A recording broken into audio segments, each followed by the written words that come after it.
Right now, someone is Googling how their food is grown. In fact, 3.5 billion Google searches are done each day, and a large percentage pertains to food. Questions range from, is my food sustainable? Were the chickens free range? Did they receive antibiotics? Am I consuming those antibiotics? Oh, and those chickens, were they fed an organic or a conventional diet? And the questions go on and on and on. And the public finds images and information spurred by activism and fear, and they just don't know for themselves what's true. Now, I don't know about you, but this isn't the agriculture I know and love.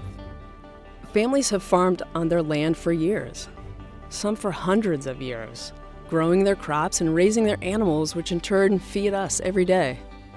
It's their passion, their way of life, and as grueling as it can be physically and emotionally, many wouldn't change it for all the money in the world. But whose responsibility is it to make sure that the public finds accurate information and they trust the agriculture we all do every day? If not you, then who? Because the who is leading the conversation online right now. These are well-orchestrated groups, they're strategic, they're fantastic marketers, and they all have a similar goal.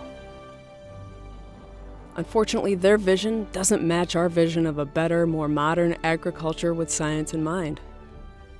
In fact, they're taking the conversation in the exact opposite direction it needs to go.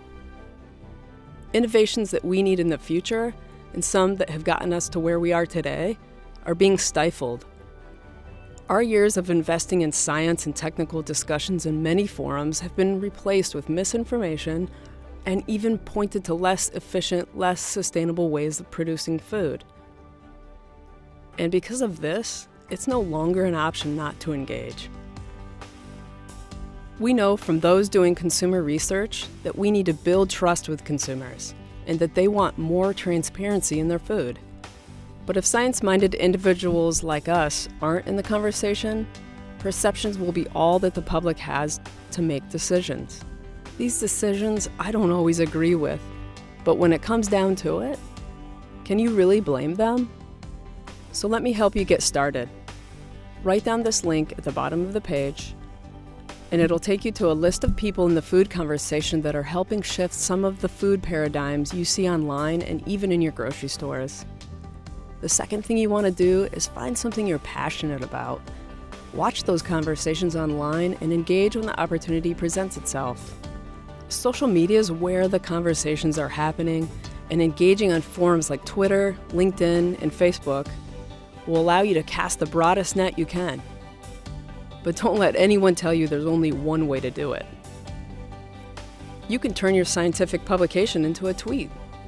You can self-publish your science story as a blog, but more importantly, tell people why it matters. No one knows your story as well as you. You could even wear your passion for science on a t-shirt. Check out #SciShirt on Twitter. Because if not you, then who? Because right now, the who has the ear of policymakers. Numerous innovations are coming down the pipe, ranging from the use of biotechnology to rescue the orange industry to the use of gene editing for a more humane way to dehorn cattle. The fate of these technologies isn't certain. In fact, there's a very real possibility that these technologies won't make it to market, and I'm afraid of the cost to agriculture.